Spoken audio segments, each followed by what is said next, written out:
आप सब लोगों को नमस्कार।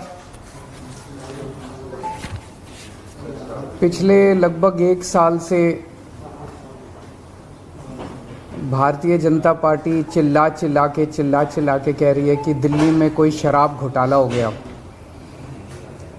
और देश की जो भी सबसे बड़ी से बड़ी जांच एजेंसियां हैं वो अपना सारा काम धंधा छोड़ के इस शराब घोटाले की जांच में लगी हुई हैं।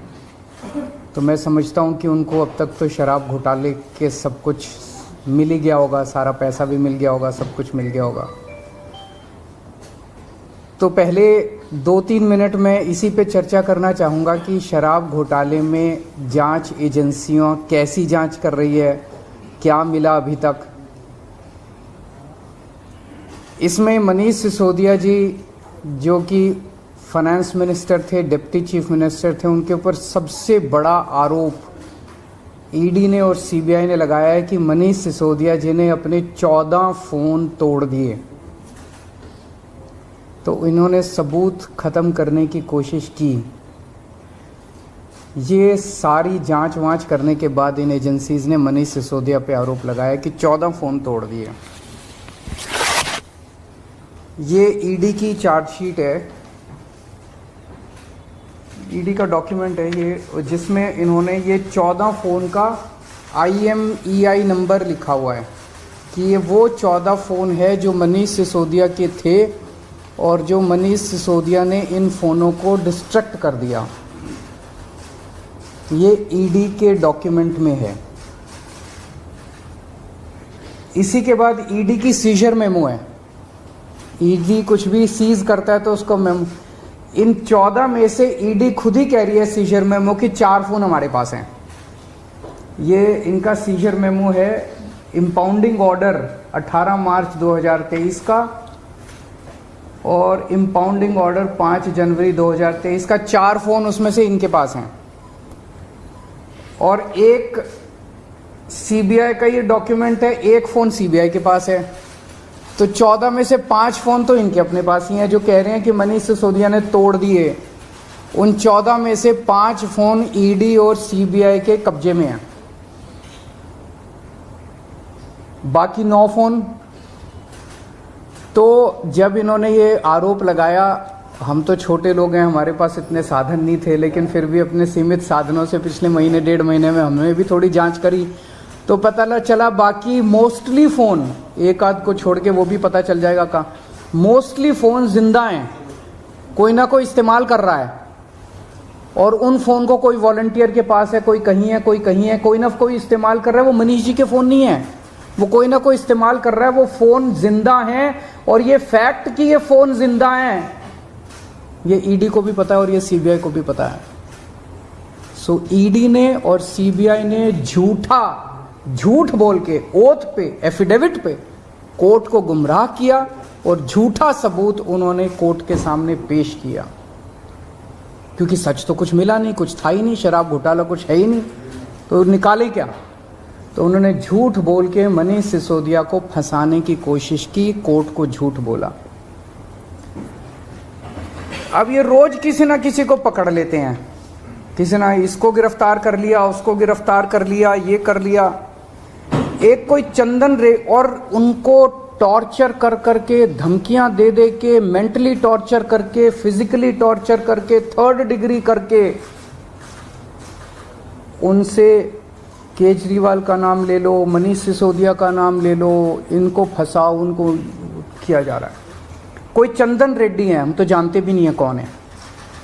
चंदन रेड्डी को इतना मारा, ये उसकी मेडिकल रिपोर्ट है। चंदन रेड्डी की मेडिकल रिपोर्ट में लिखा है, patient has alleged trauma to both ears and face by ED officers on 16 September 2022 and 17 September 2022। Patient ने दोनों कानों पे और फेस पे ईडी ऑफिसर्स के द्वारा पिटाई हुई 16 सितंबर और 17 सितंबर को, ऐसा कहा। पेशेंट कंप्लेनिंग ऑफ, ये है कि सुनाई नहीं दे रहा, और jaw pain on opening mouth. और इन्वेस्टिगेशन पे पता चला right ear mild to moderate mixed hearing loss, left ear severe to profound mixed hearing loss. उसके कान के पर्दे फट गए, उसको सुनाई नहीं दे रहा। ऐसा चंदन रेड्डी से ईडी क्या उगलवाने की कोशिश कर रही थी? उसको क्या कहने का दबाव डाला जा रहा था कि उसकी इतनी पिटाई करी कि उसके कान के पर्दे फट गए? उसको किस कागज पे दस्तखत करने के लिए कहा जा रहा था? और उसने झूठ बोलने से मना कर दिया तो उसकी पिटाई की उन्होंने। इसके बाद अरुण पिल्लई हैं कोई, उनको धमकियां दी गई, टॉर्चर किया गया, उन्होंने अपना बयान वापस ले लिया अगले दिन। उस दिन तो उनसे कुछ लिखवा लिया, कहीं साइन करा लिया, लेकिन उसके 2-4 दिन बाद उन्होंने कोर्ट में बयान दिया कि मुझे टॉर्चर करके बयान लिया गया। समीर महेंद्रू से टॉर्चर करके बयान लिया गया, उन्होंने अपना बयान वापस ले लिया। मनस्विनी से टॉर्चर करके बयान लिया गया, उन्होंने अपना बयान वापस ले लिया। भूषण बेलगवी से टॉर्चर करके, ये 5 नाम तो मेरे पास ही हैं, पता नहीं ऐसे कितने लोग हैं जिन लोगों को टॉर्चर कर करके बयान लिए गए। ये हो क्या रहा है? एक के बाद एक, एक के बाद एक, एक के बाद एक, जितने लोगों को ये बुला रहे हैं सबको मारते हैं, पीटते हैं, टॉर्चर करते हैं। एक ऐसा व्यक्ति है जिसे एक कमरे में उस व्यक्ति को बिठा रखा था, दूसरे कमरे में उसकी वाइफ को और उसके पिताजी को बिठा लिया, और उसको बोलते हैं कि या तो इस कागज पे साइन कर दे, नहीं तो तेरी पत्नी को और तेरे पिताजी को भी जेल भेज रहे हैं। ये चल क्या रहा है? मैं प्रधानमंत्री जी से पूछना चाहता हूं, ये चल क्या रहा है? जहां कोई घोटाला नहीं हुआ वहां पे कोशिश की जा रही है जबरदस्ती करके, लोगों से जबरदस्ती करके, मार के, पीट के, धमकियां देके बयान लिखवाने की। एक व्यक्ति है, उससे कहा गया कि कल देखते हैं तेरी बेटी, उसकी 2 जवान बेटियां हैं, कल देखते हैं तेरी बेटी कॉलेज कैसे पहुंचती है। ये जांच चल रही है इन लोगों के। एक व्यक्ति है, उसके वकील ने कोर्ट में खड़े होकर कहा कि हमारे मुवक्किल के, मेरे मुवक्किल के ऊपर दबाव डाला जा रहा है कि दिल्ली के पॉलिटिशियंस का, कोर्ट के अंदर खड़े होकर उसने बोला कि मेरे मुवक्किल के ऊपर दबाव डाला जा रहा है कि आप दिल्ली के पॉलिटिशियंस का नाम लीजिए। ये इनकी जांच चल रही है। इस सारी जांच करने के बाद, 1 साल जांच करने के बाद, ये आरोप लगाते हैं कि 100 करोड़ रुपए की रिश्वत ली गई और दी गई। वो 100 करोड़ रुपया कहां है? एक नया पैसा कहां है वो 100 करोड़ रुपया?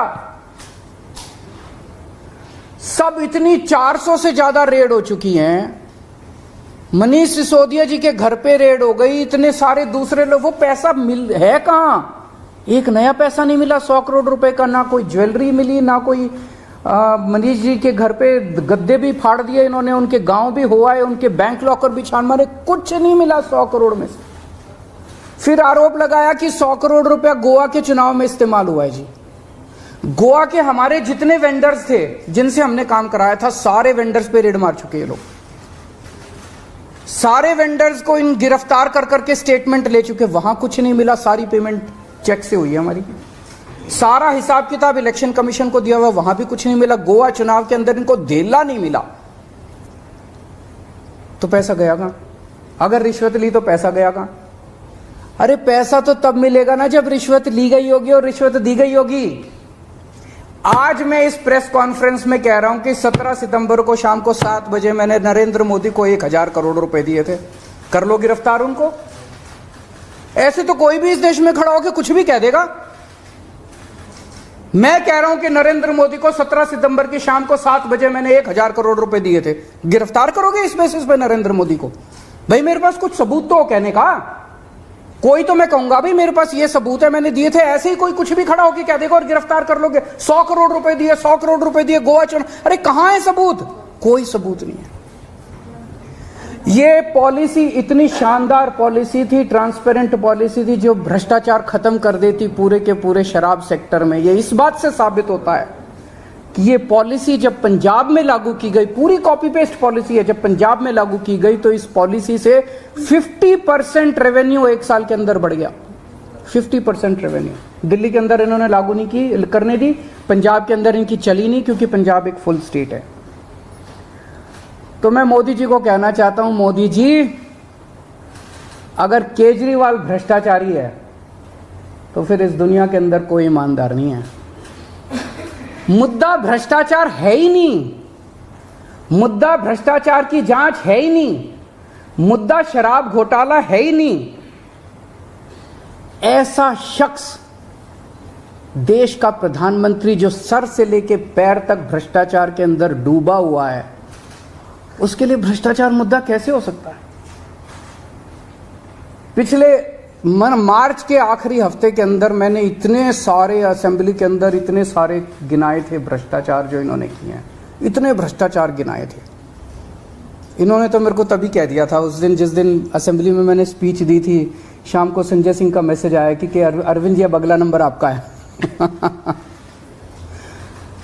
कल सत्यपाल मलिक जी ने एक इंटरव्यू दिया, मैं वो सुन रहा था। सत्यपाल मलिक जी ने कहा मोदी जी को भ्रष्टाचार से कोई परहेज नहीं है।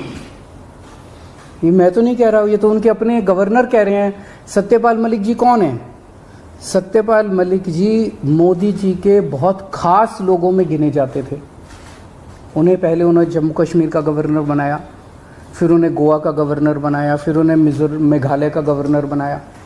उन्होंने कहा कि मेरे जो इंटरेक्शन हुए मोदी जी के साथ उसमें पता चला है कि मोदी जी को भ्रष्टाचार से किसी तरह का परहेज नहीं है।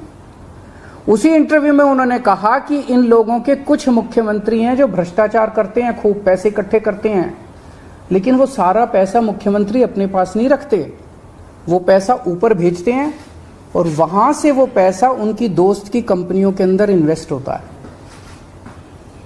मैंने भी तो इसी तरह का कुछ कहा था अपने उसमें। तो चलो मेरी बात तो नहीं मानी, अब तो गवर्नर इनके अपने गवर्नर कह रहे हैं। तो ऐसा व्यक्ति जो इतना भ्रष्टाचार कर रहा है उसके लिए भ्रष्टाचार मुद्दा हो ही नहीं सकता। उनके लिए भ्रष्टाचार मुद्दा थोड़ी है। तो फिर ये आम आदमी पार्टी के पीछे क्यों पड़े हैं? 75 साल के भारत के इतिहास में किसी एक पार्टी को इतनी बुरी तरह से टारगेट नहीं किया गया जिस तरह से आम आदमी पार्टी को ये लोग टारगेट कर रहे हैं। नंबर 2 को गिरफ्तार कर लिया, नंबर 3 को गिरफ्तार कर लिया, और उनको गिरफ्तार करने का तो मकसद इनका यही था कि मेरी गर्दन तक पहुंचना। तो अब ये मेरे पीछे पड़े हैं, मुझ तक पहुंचने की कोशिश कर रहे हैं। किसी पार्टी को इस तरह से नहीं टारगेट किया गया जिस तरह से आम आदमी पार्टी को टारगेट किया गया।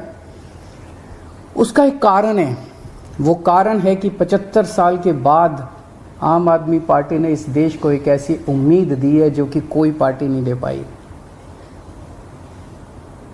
गुजरात के अंदर 30 साल से बीजेपी की सरकार है, उसमें 12 साल प्रधानमंत्री मोदी जी खुद वहां पे मुख्यमंत्री रहे। 30 साल के अंदर ये एक सरकारी स्कूल ठीक नहीं कर पाए, एक भी सरकारी स्कूल ठीक नहीं कर पाए। जब मोदी जी को फोटो खिंचवाने के लिए सरकारी स्कूल में जाना था तो एक टेम्पोरेरी क्लास, एक टेंट के अंदर टेम्पोरेरी क्लास बनानी पड़ी इनको फोटो खिंचवाने के लिए। फोटो खिंचवाने लायक सरकारी स्कूल भी नहीं बना पाए। और 5 साल के अंदर दिल्ली के हमने सारे सरकारी स्कूलों का कायाकल्प कर दिया।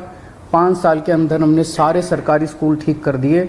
इस देश के लोगों को आम आदमी पार्टी ने एक उम्मीद दी है कि केवल आम आदमी पार्टी उनकी गरीबी दूर कर सकती है, उनको शिक्षित कर सकती है, उनके बच्चों को रोज़गार दे सकती है। आम आदमी पार्टी ने इस देश के लोगों को उम्मीद दी है।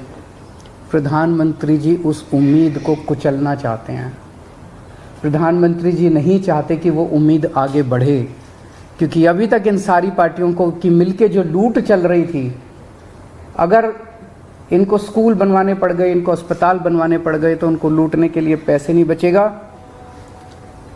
तो कल इन्होंने मेरे को बुलाया है, मैं जाऊंगा कल सीबीआई में, और मैं फिर से अंत में यही कहना चाहता हूं कि प्रधानमंत्री जी, अगर केजरीवाल चोर है, केजरीवाल भ्रष्टाचारी है, तो इस दुनिया में कोई ईमानदार नहीं है। सर, क्या आपको आशंका है कि कल जब आप चले जाएंगे तो गिरफ्तारी हो सकती है आपकी? संडे का दिन है, जैसे मनीष जी को अरेस्ट किया था, आप नहीं कर सकते? भाई ये बीजेपी वाले तो मैं कल से देख रहा हूँ प्रेस कॉन्फ्रेंस कर करके यही कह रहे हैं कि केजरीवाल को गिरफ्तार करेंगे। तो अगर बीजेपी ने सीबीआई को ऑर्डर दे दिए हैं कि गिरफ्तार करना है, तो फिर सीबीआई उसको नकार कैसे सकती है? बीजेपी के ऑर्डर तो मानेंगे वो लोग।